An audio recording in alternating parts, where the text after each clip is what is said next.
I'm Alex Hirsch, the boss of Gravity Falls. I'm Michael Rianda, the sidekick of Gravity Falls. Let's be honest, people. And this is Boss Mabel. Chip Acker's really dumb joke. That came from, we did an episode, I think in Fight Fighters, we wanted to have them gambling, and they said we couldn't use poker chips. So I think I told one of the board artists, like, we can't use poker chips, let's use crackers. And they're like, they somehow thought that I meant chip crackers. It was one of these weird, making diamonds from that pressure. So this episode, it came from a few things. I mean, I think the main thing was I wanted to do a Stan Mabel episode. Yeah. We didn't see a lot of episodes that were about Stan and Mabel have such a different life perspective. It seemed natural that at some point they would get to a major conflict. Totally. And then probably the other point of inspiration for this episode was just like me and Mike dealing with the pressures of leadership for the first time in our lives, probably particularly me. It was mainly Alex. I was like, I got to be good cop all the time. Like, you guys are great. Goodbye. And Alex had to be like, okay, how do I actually make this thing? Yeah. So when you're the boss of a team, particularly if they're your friends and people you like, there's this constant tension between wanting to be everyone's friend and wanting them to like you, and also seeing what needs to be done and needing to ask for it. Yeah. Me and Mike sort of discovered this dynamic of good cop, bad cop. Yeah. Where I would kind of be the guy who came in with a lot of notes, who was, very direct. And Mike would be the kind of like, hey, soften the blow. We still love you. Yeah. I was like, well, maybe we could do this. I always pitch my things like, aren't I a stinker? And I do remember there was something that we were running into where, the show was hard, and I think a producer had suggested, can we make the type of the scripts single space instead of double spaced, so the script seems shorter to convince people it's easier to work on them? And I said, What? That's the worst idea I've ever heard. I don't even remember that. No, that was suggested to me. They're like, is there a psychological way to make it seem easier? And I was like, that is... Well, it's the kind of thing, it's sort of a Mabel idea. Yeah. It's like, what if it looked easier? Yeah. But it's not really easier. Yeah. Right? So this idea of Mabel kind of learning some of the lessons that, I was learning in show running of it's hard to be friends and be the boss, and sometimes being direct is the kinder way to run a business. Yeah. Not as far as Grunkle Stan. He obviously is a terrible boss. But, they both have something to learn from this episode. I like the bad lady comic joke. That's so much of Mabel's personality, kind of doing these little bits and kind of like, I'll be here all night, folks. Yeah. Definitely came from the time we just spent in the booth with Kristen Shaw. Yeah. She's so funny. She was often doing bits and we couldn't tell when she was and wasn't. Yeah. She's a lot smarter than we are. Yeah, she's hilarious. Every and- time because it's sometimes you've got a reading. Oftentimes when you're writing this stuff, you have a reading in your head, and sometimes you're like, oh well, we got it, and sometimes we didn't get it. But every time with Kristen, it was 10 times funnier than we could have imagined, just because she's just so naturally funny. Yeah. I gotta give our writer on this episode, Tim McKeown, a lot of credit for. There was a lot to figure out in this episode about the stakes and Stan going to Cash Wheel and how does their bet work. Yeah. And that stuff, when you do it right, it feels like, oh, that's pretty simple, but it's not. It's rarely simple. Yeah, totally. Yeah, because this is one of those scripts that felt, it was sometimes the scripts were really hard and you had to write 20 different versions of them, but this is one where kind of the first draft was working because it's such a traditional sitcom structure. It's a traditional sitcom setup. There's not some deep mystery, some major drama to it. You just laughed at the same time Stan laughed at that joke. I like a person getting attacked and screaming.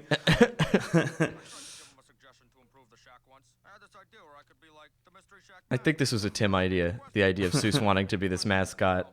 Do the question dance. We also like the idea that Seuss has a very simple dream that he absolutely is not capable of accomplishing. That Stan was right to tell him to give up on his dream.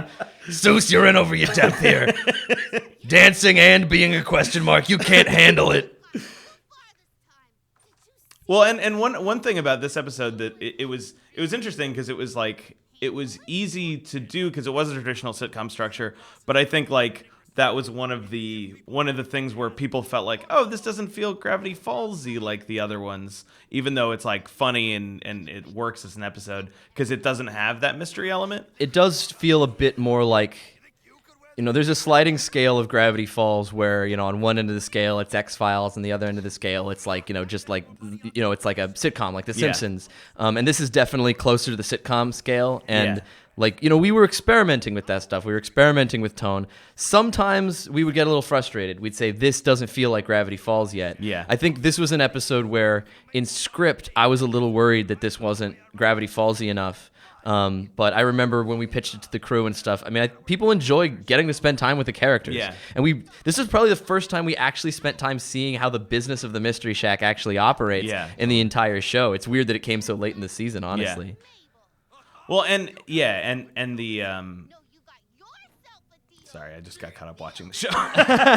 Mike's, well, this is, I mean, so every episode, this is, another little writer's tip. I mean, conflicts are only as important as their stakes, and stakes are only as important as how personal they are to the characters. So we knew that this was an episode with very low stakes. It's just who's going to be the boss of the shack. We don't really believe Mabel's going to be the boss. Yeah. So in order to care, you have to set up personal stakes. The idea that if Mabel loses, she's going to have to wear a loser shirt all summer. Mabel cares about sweaters and fashion and would hate wearing a loser shirt. So that's real stakes for her. Yeah. And for Stan, the idea that he have to record a tape apologizing. He's such a prideful guy. The idea that you have to sing an apology song, like, we kind of can't imagine him singing that song, and we can't imagine Mabel wearing a loser shirt, so we're compelled. Yeah, totally.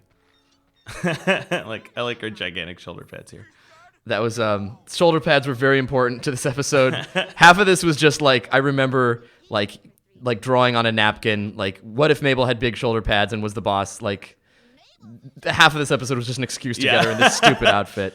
And one thing, speaking of just, Alex talking about stakes, it's an interesting thing with the kid show too, because, in a movie or something, you could have stakes, you could have life or death stakes in it.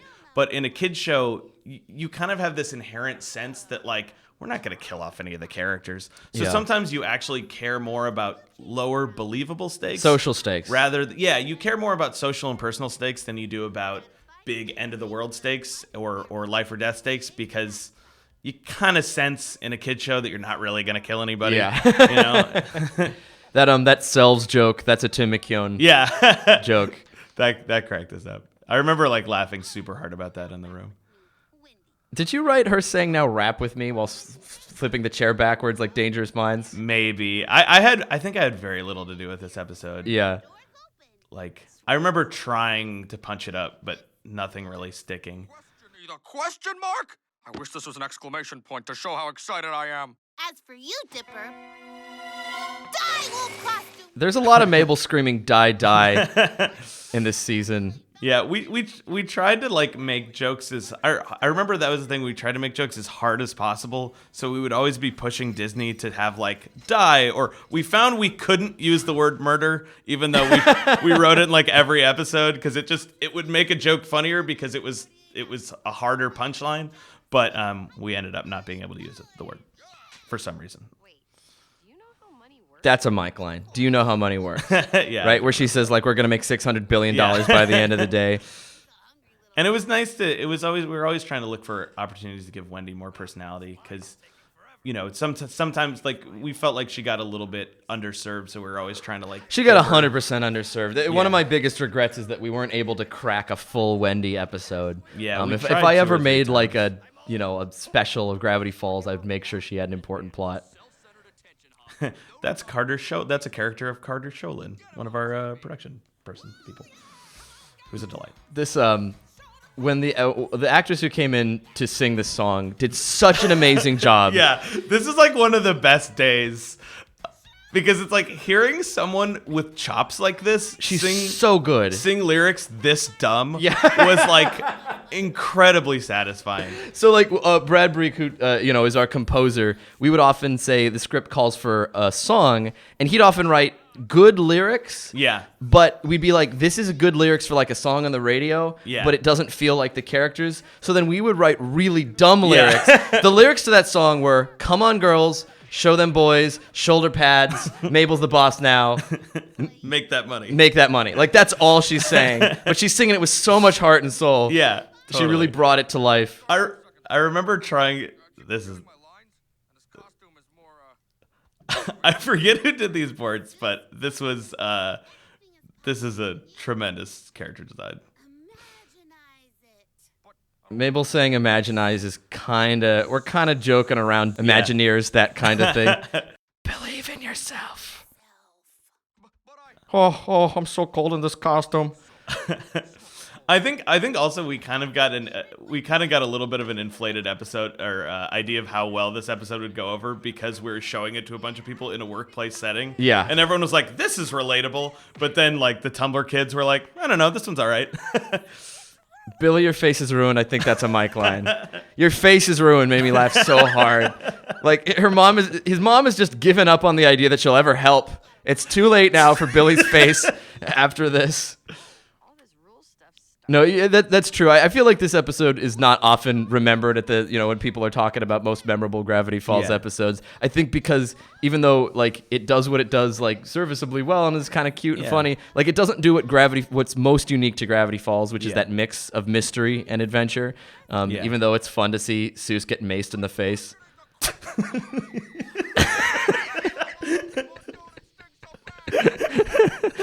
We were always pushing to have more pain from the characters. It's like, can the character be in more pain? Can they scream louder and harder? We love the idea of Stan having a minute to Stan having a context where we want to see him be his worst self. Yeah. Totally. And seeing his like big brash personality in like a setting that everyone can understand, because the Mystery Shack is a little bit ungrounded or whatever, because it's like he's in his world of his characters, but seeing him out in the outside world is like a funny weird. It was we really we enjoyed the fact that he's as awful as ever. And he's rewarded for it. Yeah. We like those anti-morals where Stan uses his terribleness to succeed incredibly well. Little weird little note. When Stan's wearing his lot of nudity in this episode.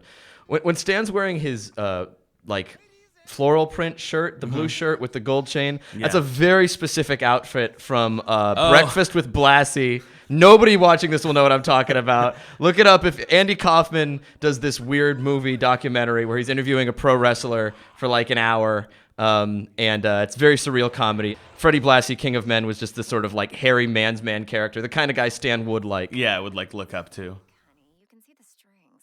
What? Those aren't strings. That's body hair. The Gremloblin was a late addition to this episode because we needed something magical. Yeah, totally.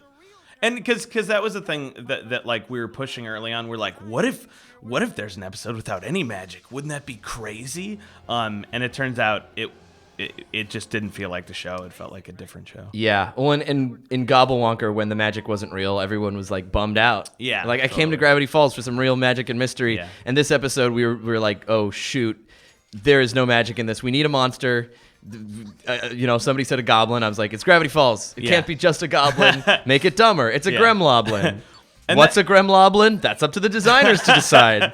And that was one thing that Alex was always pushing, was that like he's always like, we're making a promise with the theme song of the type of show that this is going to be. Yeah. And if we're not living up to that, it's going to be a disappointment. Because even if the thing is great, if you're expecting something else, you're not going to be satisfied. This was a late idea, the idea that Mabel lets out it used to be that the Gremloblin just went loose for no reason, and you want every turn in a story to come from the character. Yeah, so the idea that Mabel gave him a 5-minute break because she's such a good boss, like that made the episode work a lot better. Yeah. Because this whole episode is about her learning that if she is just so nice to everybody, things are going to go chaotically wrong. Yeah, that's often a thing that can make the story feel untethered and something that we always fought against. Even though we know these rules, it's like you'll forget just because you're trying to go for a joke or something that something happens randomly, and it's always better when the character is responsible for the things that are going wrong in the episode. Yeah, the character should deserve in some way the comeuppance they get. Yeah. And not deserve because they necessarily did something wrong, but because there's something they need to grow to understand better. This Grimloblin, I'm pretty sure we were just like, can it look exactly like the monsters from Gummy Bears? I think that's what we wound up with. There was, it was very important to us to constantly find a balance between mundane and magical. Yeah. So when the monster's in the shack, it's really important that he is breaking things. It's important that he has these stickers. Like, what are little things to contrast how big he is? Yeah, or he's like pressing Big Mouth Billy Bass. Because that's another thing too. You want to make it. It's interesting when a fantastical creature is dealing with like Something the mundane and detritus normal. of normal life, like a fast food container or Big Mouth Billy Bass. Yeah, that's why the singing salmon was literally just invented because it felt so ungrounded that this monster was in the shack that we needed something dumb that would only be in a tourist trap for the guy. So something specific for him to be interacting with. It has no plot relevance. It's just textural. This gag that you look into the Gremloblin's evil eye and you see your worst fear, and Dipper uses it against him, and his worst fear is to be his own father. That to me was like, I was like, oh, that's like low hanging fruit. Like, that's the most obvious thing that your fear should be, is becoming your father. This is still like my favorite joke of the entire series. And I remember Mike lost his mind at that joke. Yeah, well, you were like considering cutting it out. I was like, never. You have to keep this in. Many years later, my dad was like, so your worst fear is becoming your father. Like, seeing this episode, he was like thinking there was some deep psychology inside of it. I'm like, no, I mean, that's the obvious go-to place for this joke, isn't it? Am I glad to see you? We've got a lot of work. It's not super believable that the shack gets this ruined. Yeah. And then this cleaned up by the end. It gets this ruined like 150 times throughout the course of the series. But like, normally we like the idea that if there's some kind of damage to something that lingers in the next episode, like the S falling off in Headhunters, this episode was like, we kind of had to break our own rule just to get a sense of stakes. Yeah. Yeah, because we had it before where the shack wasn't getting destroyed, and it just didn't feel like We had built to anything. Yeah, it wasn't feeling like we were creating enough problems for the character. And also, yeah, like you want an escalation of problems, and having a visual escalation of problems to go with that, to go with the story escalation.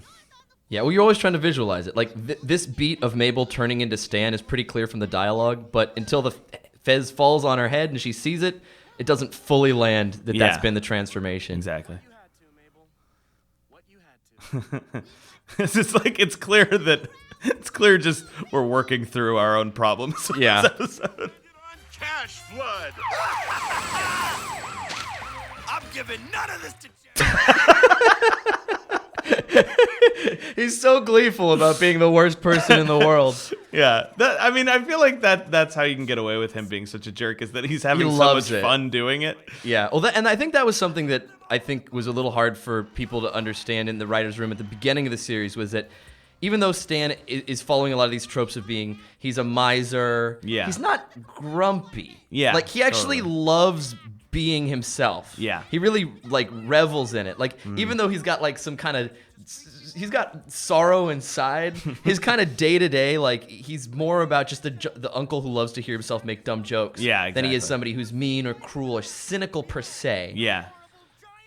And that's something we tried to... Am I a man? Am I a baby? These are So there's a lot of good moments in this one. Yeah, we no. rarely think about this episode, but Totally. Question Baby, that's a Hall of Famer right there.